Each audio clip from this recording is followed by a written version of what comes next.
Justin has requested me on Patreon to review the ice hockey movie Miracle. This is based on the true story of the American men's hockey team beating the Soviet team during the 1980 Winter Olympics, and the film explores how their coach, Herb Brooks, was able to get them to achieve this victory. I admit to not having too much familiarity with the real game, but as for the movie itself, I thought it made for an okay experience. Kurt Russell plays Brooks and depicts his toughness on the players they train for the Olympics and other games. We see the contrast between how he conducts himself when coaching and the softer side when he's at home with his wife and children. Russell gives a good performance handling those two aspects of Brooks and his curious method of coaching the team.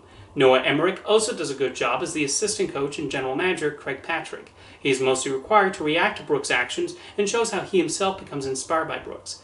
As for the hockey players, they're not given much in the way of distinct personalities. One is a bit more hot-headed, while another wants to make his father proud, but they're otherwise largely interchangeable. I never felt like I truly got to know the actual team, although one interesting decision by the filmmakers was to cast real hockey players in the roles. Their logic was basically that it'd be easier to train hockey players to be actors than to train actors to be hockey players. Someone was listening to Ben Affleck's audio commentary for Armageddon.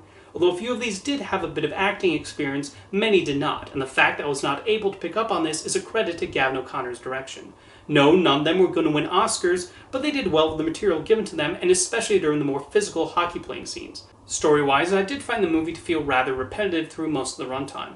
A lot of the film consists of training montage after training montage, with the occasional scene of Brooks coaching them, and then moments of his home life. I lost count of how many scenes involved the players skating back and forth on the rink during their training sessions. That, combined with the little character development given to the individual players, made it somewhat difficult to understand how they got good enough to beat the Soviets. Throughout the movie, we get glimpses of the political environment of the time. The opening titles consist of various news reports of different events, and the film will occasionally show a newspaper or television report of a key political event happening in 1979 and 1980. I thought this would end up being more significant, but not really. There's even a scene where they make sure to emphasize a news report about the Iran hostage crisis, and you think that's going to be important later, but it's barely brought up again. The highlight of the movie is the famous game between the American and Soviet hockey teams. O'Connor directs with a lot of excitement, with the camera moving after the players as they skate through the ice and knowing when to cut to Brooks and the spectators. Most people walking into the movie already knew who would win the game. I mean, it's from the American perspective and it's titled Miracle. Nobody is going to be surprised at the outcome. However, I was still invested in seeing how they would accomplish this, and there are enough drawbacks that arise to keep the drama high. The filmmakers also smartly do not turn the Soviet team into stereotypical movie villains, like another sports film might have done.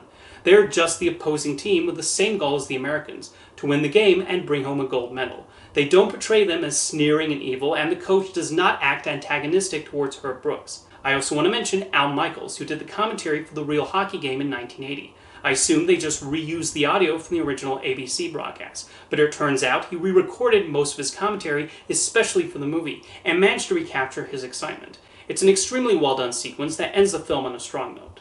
The movie as a whole does treat the story with a proper level of seriousness. With this being released by Walt Disney Pictures, there's a certain expectation of what it's going to be like based on some of the other sports films. However, aside from the castle logo at the beginning, nothing about Miracle jumps out as a Disney film.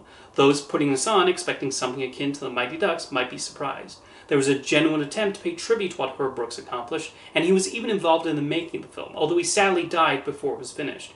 The movie thus ends with this touching dedication. While I did find the first two-thirds to be repetitive and not too interesting, and I felt the characters could have been explored a bit more, at least the final 20 or so minutes deliver what they set out to do. While there are other Disney sports movies I prefer over Miracle, it's serviceable enough. Now, if you've seen the movie, let me know your thoughts in the comments, and thank you for the request, Justin.